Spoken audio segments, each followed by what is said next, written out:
Patty, and I'll be teaching you about the circulatory system today. So let's get started. Now, before we get started, we need to learn about the different parts and the names for the heart and the rest of the circulatory system. First, let's go over this blue color. This blue is what we call veins. Veins carry blood away from the heart. Now, normally when you think of veins, you think that they not only carry blood away from the heart, but they always carry deoxygenated blood. For the most part, this is true, but there is an exception to this rule. That is in the pulmonary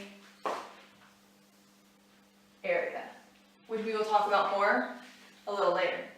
But for now, in systemic circulation, systemic is up here and down here. Veins always carry blood that is deoxygenated. Systemic.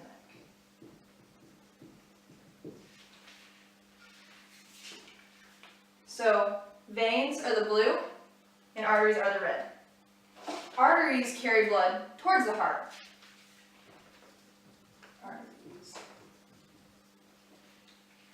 And you can see these small black parts between the veins and the arteries on all four of those spots.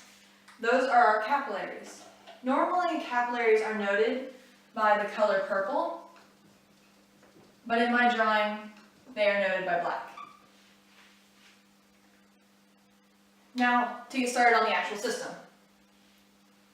First off, we have the atriums. You have the right atrium, which is on the right side of your body, and you have the left atrium, which is on the left side of your body.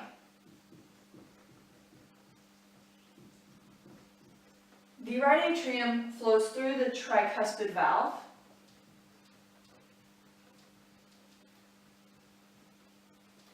which is opened by chordae tendineae.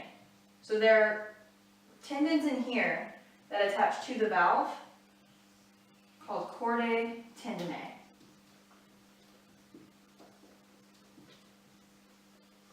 So the blood that flows through the tricuspid valve flows into the right ventricle. Now, from the right ventricle, it must go up through the pulmonary trunk. So let's write that up here. Pulmonary trunk. And into the pulmonary veins. I'm sorry, the pulmonary arteries. But earlier we said that arteries flow away from the heart. This is an example of that. But as you can see, these arteries are not colored red. Why are these arteries not colored red? Well, that has to do with systemic circulation and pulmonary circulation. Pulmonary means lungs. So the circulation to the lungs and back to the heart in that area are switched, they're reversed. So veins become what we would consider arteries because they carry deoxygenated blood.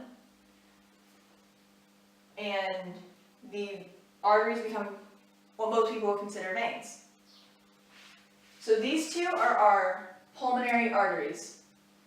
You have your right and your left. They flow through the lungs. These black circles represent our lungs. And into the capillaries where an exchange takes place. They then flow into the pulmonary veins, which travel back to the heart. So pulmonary veins. When they come back into the heart, they don't come into the same side, they go into a different side. So they come into the left atrium. The left atrium must go through the bicuspid valve, which also has chordae tendineae opening the valve, and into the left ventricle. This ventricle is much larger than the right ventricle because it has to be able to pump all of the blood around your body. And that's pretty far to go from your toes to your head. So it's got to have a lot of power. So the left ventricle then opens to the aorta. Now before you get to the aorta, there is something called a semilunar valve.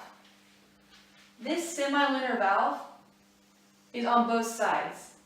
It is over here as well. So semilunar valve. And then it flows into the aorta. The aorta branches off into various larger arteries and goes off into smaller arteries. And then as it gets to the parts of the body where it lets go of oxygen and takes up carbon dioxide, it then travels back into veins. The main veins that lead back to the heart are called the vena cavas. You have the inferior vena cava. Inferior means lower, so they will be in the lower part of your body. So the lower part is the inferior vena cava. And the upper one, up here, is the superior vena cava.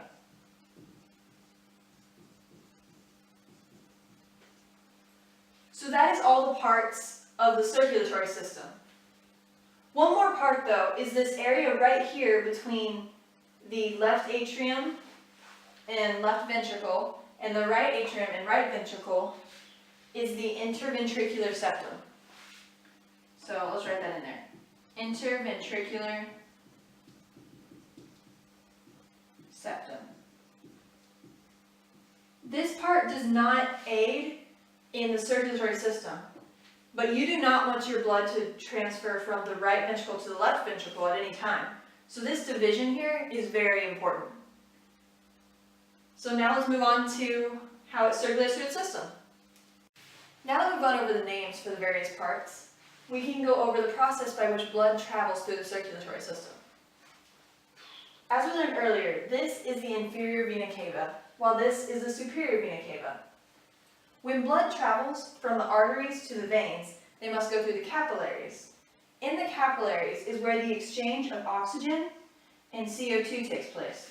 Oxygen comes out, which brings nutrients and energy to various parts of the body, such as the muscles or the nerves, or other things in that area. And the carbon dioxide goes in. So after that exchange takes place, the blood travels through venules, which is very small veins, back into the main vein. And then that blood travels up or towards the heart. The same process occurs up in the superior vena cava. So you have blood going from arteries to capillaries, where the exchange takes place, oxygen out, carbon dioxide in, to venules, back into veins. And this travels towards the heart. The superior and the inferior vena cava meet up right here, where the blood travels into the right atrium. In the right atrium, the blood must then pass through the tricuspid valve and into the right ventricle. Now when the blood floods into the right ventricle, the right tricuspid valve must close. When this closes, that makes the lub sound of your heartbeat. The lub sound is both the tricuspid valve and this other valve over here, called the mitral valve, closing together. But we'll learn more about the mitral valve later on. So blood rushes in from the right atrium to the right ventricle. Then, when the heart pumps again, or when this closes, the blood then rushes out because the semilunar valve has now been opened. So the blood rushes out and towards the lungs. And the semilunar valve again closes so the blood does not rush back into your heart. The blood then travels towards the lungs through pulmonary arteries. Now remember, arteries does not mean it carries oxygenated blood, but it means it travels away from the heart.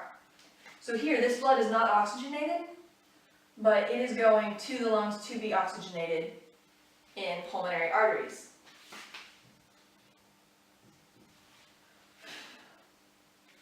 So, when it gets to the lungs, it goes from veins to venules to capillaries. In the capillaries, an oxygen-carbon dioxide exchange also takes place, but this time it's the opposite. Oxygen goes in and carbon dioxide comes out. Same thing happens on this side. Oxygen in, carbon dioxide out. Then it travels through the pulmonary vein and back to the heart. And it flows into the left atrium.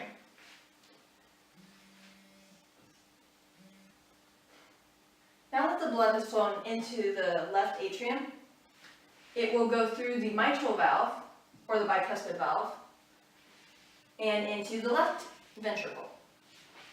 And again, the mitral valve will close off so that blood does not rush back up to your left atrium. Now remember that this ventricle is a lot larger than the right ventricle because it has to have enough power when it pumps to go all the way through your body, not just a little ways, such as the right ventricle had to pump. So the blood is now in your left ventricle. When this closes, it opens the semilunar valve on your aorta. This allows the blood to rush out and go to the rest of the body. When the blood has rushed out, the semilunar valves close, making sure that the blood does not come back in to your left ventricle. So the blood travels up your aorta, splits off, going towards the head or going towards your toes. And then the same process occurs again.